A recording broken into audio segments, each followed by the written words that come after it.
Hello, I'm Sebastian. Welcome to Nine Nar Trees podcast. Today, I will summarize and review the book, Reality-Based Leadership by Wakeman is a practical guide to reducing workplace drama and increasing accountability by changing how leaders and employees interpret everyday events.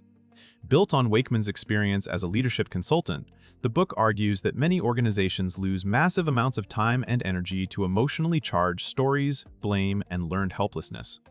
Instead of trying to motivate through pressure or fixing people's feelings, Wakeman encourages leaders to build environments where individuals take ownership of their circumstances and focus on what they can control. The central idea is that great leadership is grounded in reality rather than assumptions, excuses, or reactive emotions. Through clear models and coaching tools, the book shows how to recognize drama patterns, stop rewarding them, and redirect conversations toward facts, options, and commitments. It is written for leaders who want better performance without burnout, as well as for employees who want to be more effective and less emotionally exhausted at work. I will give you key takeaways from this book. Firstly, separating facts from stories to end workplace drama. A core message of the book is that much of what people call problems at work are actually stories layered on top of neutral facts. Wakeman emphasizes how quickly teams move from an event to an interpretation, and then to emotional reactions that feel true but are not necessarily accurate. In this view, drama is not just complaining, it is the costly pattern of exaggeration, personalization, and assumption, making that turns normal challenges into identity-level conflicts. Leaders are encouraged to model reality-based thinking by slowing conversations down and asking what is actually known. When people can name the observable facts, they are more likely to identify options and less likely to seek a villain, a rescuer, or a place to hide. The approach also highlights how organizational cultures unintentionally reward stories by giving extra attention to those who are most upset, rather than those who are most accountable. By reinforcing fact-based communication, leaders can reduce blame cycles, diffuse tension, and set the stage for productive problem-solving. The goal is not to suppress emotion, but to prevent emotion-driven narratives from hijacking time, relationships, and results. Secondly, personal accountability as the engine of performance. Wakeman frames accountability as a personal choice rather than a policy or a lecture. The book describes how people can become stuck in victim thinking, where obstacles are treated as proof that action is impossible. In contrast, reality-based leadership asks individuals to recognize what they control, what they influence, and what they must simply accept while still moving forward. This shift is positioned as the foundation for higher performance because it replaces waiting, blaming, or hoping with clear ownership.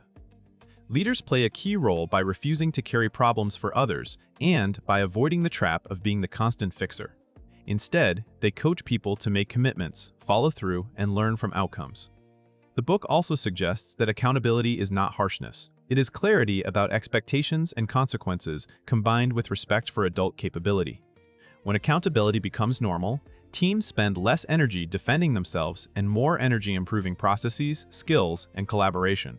Over time, the workplace becomes more resilient because people build the habit of responding to reality with action rather than reacting with excuses. Thirdly, coaching conversations that convert excuses into commitments. The book is known for offering practical coaching approaches that help leaders interrupt unproductive conversations and guide employees toward solutions. Rather than arguing with excuses or trying to convince someone to care, Wakeman encourages leaders to ask questions that surface choices and next steps. The emphasis is on moving from emotional venting to problem-solving without dismissing the human element. A leader using this method listens long enough to understand the concern, then redirects toward what can be done, what support is needed, and what commitment will be made. This approach reduces repeated cycles of the same complaint because it changes the reward system. Attention goes to progress, not to drama. It also builds critical thinking because employees learn to evaluate situations with more precision and less reactivity. Over time, coaching becomes a daily operating system rather than a formal event, making accountability feel normal and achievable. The practical value is that leaders can maintain empathy while still insisting on responsibility. The result is a workplace where conversations produce decisions, priorities, and action plans instead of circular debates about whose fault something is. Fourthly, managing energy and emotions without managing people's feelings. Wakeman argues that leaders often get trapped trying to manage morale by managing feelings, which can unintentionally deepen dependency and drama. The reality-based perspective treats emotions as real experiences, but not as the best decision-making tool. Instead of taking on emotional labor for the entire team, leaders focus on creating clarity, fairness, and ownership, trusting that adults can regulate themselves when expectations are consistent. The book connects emotional waste to tangible organizational costs, such as lost productivity, conflict, and burnout.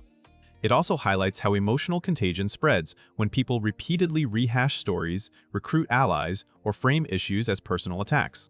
A reality-based leader acknowledges emotions, then grounds the team in what is true, what matters, and what will happen next. This approach can feel refreshing because it reduces the sense that every challenge requires a group therapy session. It also supports healthier boundaries, which protects leaders from constant firefighting.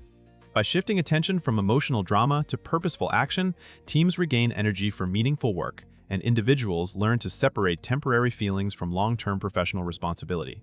Lastly, building a culture where reality-based behaviors are reinforced. Beyond individual coaching, the book stresses that culture is shaped by what leaders tolerate, reward, and model.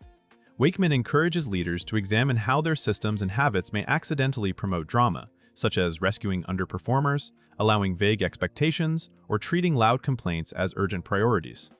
A reality-based culture reinforces direct communication, clear ownership, and follow-through. It also normalizes talking about constraints openly so people can plan realistically rather than complain endlessly.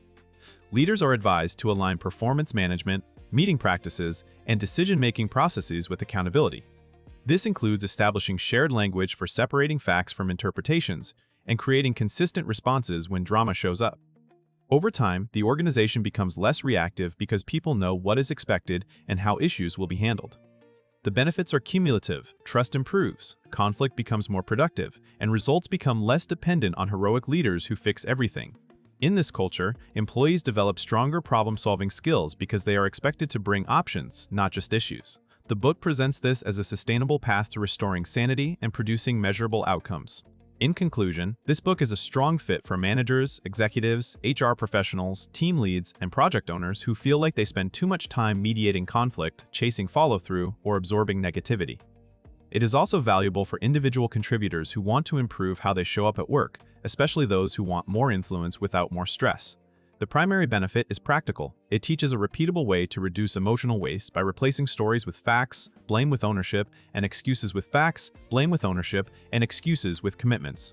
Readers can apply the ideas immediately in meetings, one-on-ones, and cross-functional problem-solving, which can lead to faster decisions and clearer accountability.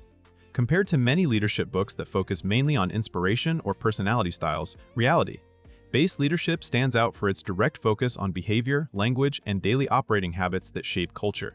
It does not require complex frameworks or long programs to begin seeing results, and it addresses a universal workplace issue, the hidden cost of drama. For buyers comparing similar titles, its value is the combination of mindset shift and actionable coaching tools that help teams produce results with less frustration. If you would like to support Cy Wakeman, you can buy the book through the Amazon link I've provided in the podcast description. After reading the book, please let me know what you think and share your thoughts. See you around.